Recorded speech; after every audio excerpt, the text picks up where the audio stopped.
Coming up in this episode, the team are joined by Clinton from Ngurrangga Tours as they explore the world's largest and most important collection of petroglyphs.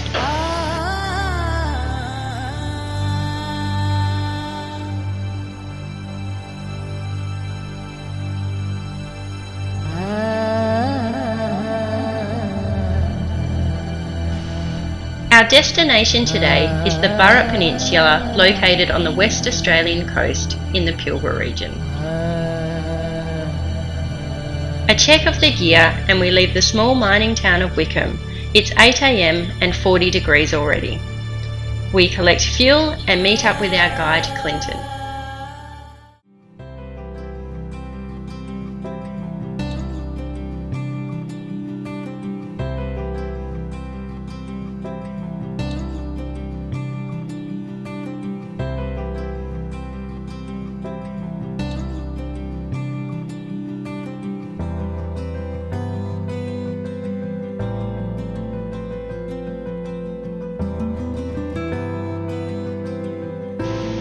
We are lucky to have the support of community leader Clinton Walker as he shares with us the rock art of his ancestors.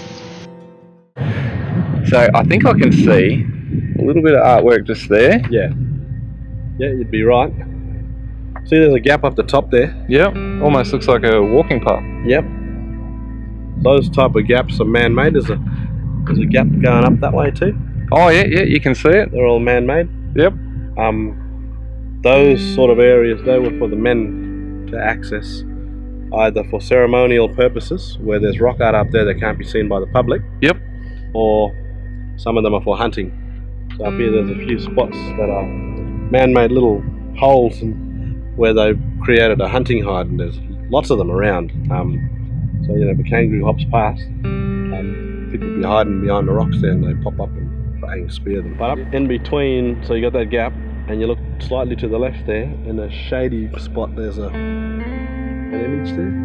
Oh yeah, I can just see it, yep. It's a Tasmanian devil. Ah, unreal, look at that. Oh, I hadn't even noticed it. I saw this one, probably because it's in the light. Yeah. It actually looks like there's a fair few up there now. I'm sort of adjusting my eyes to what to look for. Yeah. And that's what you do. Once you've adjusted your eyes, you start to see more and more, and then you just, you see that, look at that. You just spot them everywhere. Because this spot here, right on the Burrup, that's meant to be the world's best pictograph, is that the right word for it? Petroglyph. Petroglyph. Best location to find petroglyphs in the world. The most variety, the most in number, the oldest, I believe, as well. Yeah. A lot of these ones are before the Ice Age. Yep. Some are made after the Ice Age. And then the vegetation was slightly different too. Yep.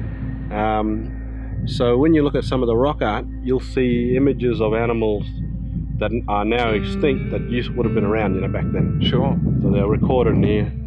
There's lots of rock art of possums. Ah. So to have lots of possums, you need lots of trees. Yeah. Prior to the Ice Age ending, and so therefore you had things like possums, a lot of woodland creatures, as well as the tiger, the devil, all these type of animals. We had lots of megafauna prior to that as well. Yep. So the megafauna, they went extinct approximately 30,000 years ago. So we have rock art of megafauna, so that means the rock art is at least 30,000 years old. Yeah. Yeah. I'm told too, some of the pictures are so detailed that scientists can actually tell subspecies, not just what species it is, what subspecies. They can sort of get an idea of colour and banding, and it's pretty detailed work. Yep. From a cultural Aboriginal point of view, this is like the birthplace of heritage. Yep. This is where it all began. So songlines, rock art, ceremonies, all that stuff came from this area, spread to other parts of Australia, and then those people who ended up in the other parts wanted to know where it all came from, so they would actually travel here. Yeah. Are we able to go up and have a look at the thylacine? we can. There's a little viewing area where we can go and look at it from. Sure. Without having to climb right up. Yeah, That'd be great over there. Beautiful. The thylacine. That's unreal, isn't it? Stripes all the way to the tail from the head. The thylacine of Tasmania had stripes and Victoria halfway. Yeah. So our one all the way. Every carving you see, it's always from the head. So this was a different species as the one over there, you know? Yeah. Yeah. Sort of a western subspecies of some variety. Yeah. But you can see the age of it too. It looks very weathered. Very weathered. The markings have gone back to the same colour as the original rock. Yeah. So therefore, this has taken a long time to age. It's most likely between 30 and 50,000 years old. Unreal. Somewhere in between 40,000. That's amazing. What is it about the this particular image that lets you know that it's Megafauna? Two things. So, this particular kangaroo is covered in spots. Yeah. No kangaroos have spots No, anymore. I've never seen one with spots. And also, see the tail? Yeah. Short and thick. Yeah. Kangaroos have long tails today for balancing when they're hopping at fast speeds. Yeah. This dude would have been so big and heavy that he can't hop at high speed. So he needed a shorter tail to support its weight. Yeah. And thicker tail, you know? Yeah. Still provides balance, but doesn't sort of get caught on things. So when you look at skeletal remains and also artists' impressions of megafauna kangaroos, they look similar to this guy. Amazing. Yeah. And this is probably one of the only places in the country where you can see something like this. I would imagine there's... Yeah.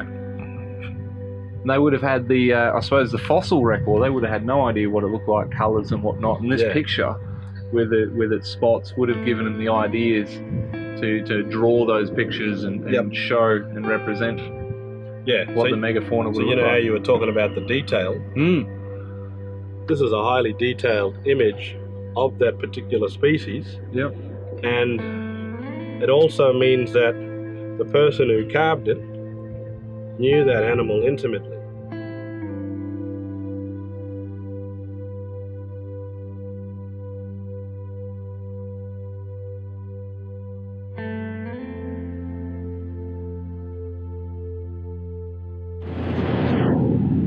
This area here used to be a mining camp when they first constructed the gas plant and all the different ports. And to our left here, this used to be an oval.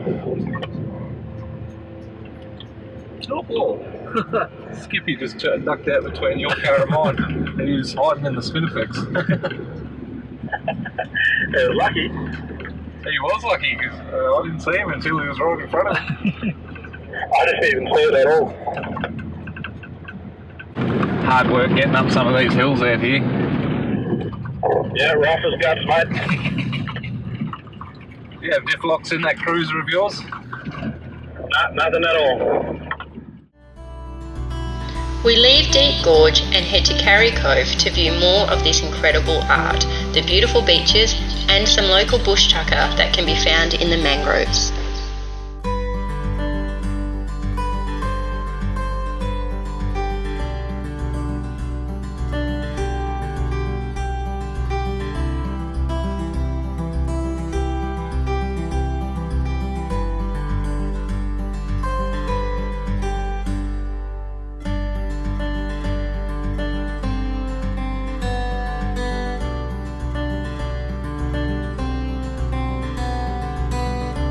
See the flathead there? Oh yeah, I see it now. Goanna, the turtles, fish, you know, all sorts of stuff. That's unreal. It's like a menu. Yeah. And generally rock art depict the things that you'd also find in that area, you know? So, yeah. But also where the mangroves are, there are these snails that live in there. They're edible, you can eat them. Beautiful. Yeah. Well, I'll show you some.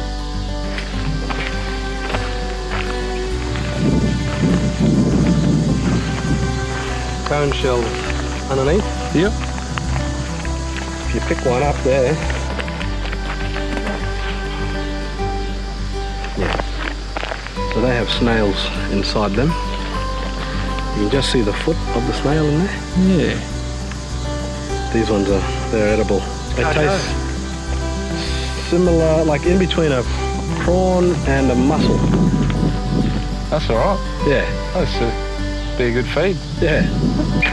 Through there to get to a mud flat.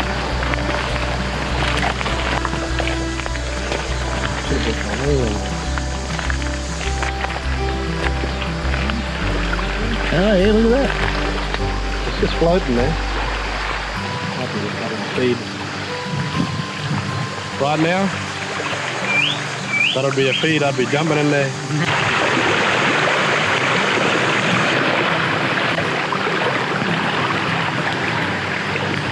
Might be just sleeping. Hey, kick the bucket, poor fella. Might be just old age.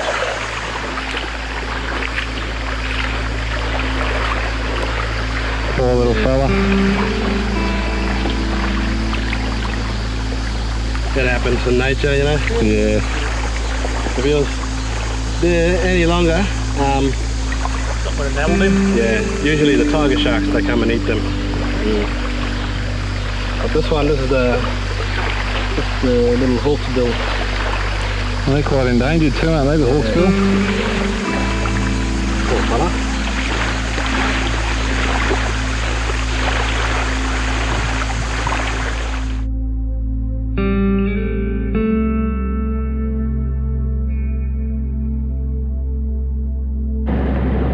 Yeah, I think they've only recorded it, you know, somewhere around maybe like I don't know, like 60, 50,000, maybe more rock art, and there's apparently up to or over 1 million in this area. Right in this spot here, this is where women used to come and have babies, and if you look to our left there, you'll see a rock art of a woman giving birth. That's amazing. I've been through here probably 10, 15 different times. I've never even seen that or noticed it. And now you'll never stop noticing it.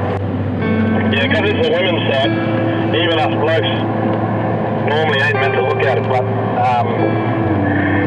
can't help it, you know, when you've got a road going straight through the middle.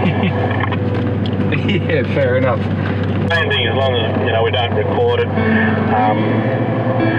and just leave it up to the girls, you know, it's their stuff. Because when women used to have babies in the old days, they'd go into seclusion for 3 months, and no men were allowed to be involved in that whatsoever. Look at this main one that I want to show you, and it's of the Megafauna emu, or also known as the thunderbird. Coming on the way back through this track here, I just had this, you know, this sensation to stop and pull up and have a look at that area where the rock art was. So I didn't even know it was there, but it was like my ancestors were basically telling me to pull up, and you know, they wanted to show me where this rock art was because it's so important. And that kind of thing happens to me a lot. Like, you know, you've got instincts, and then you've got what we call your ancestors talking to you, telling you, showing you the country, and we call it listening to the country. Over there, you can see it? Yeah, I can. Just sitting on top there. Yeah.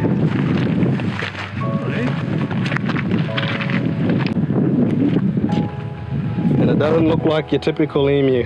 The neck is shorter, thicker, legs are bigger, and even the footprints are different.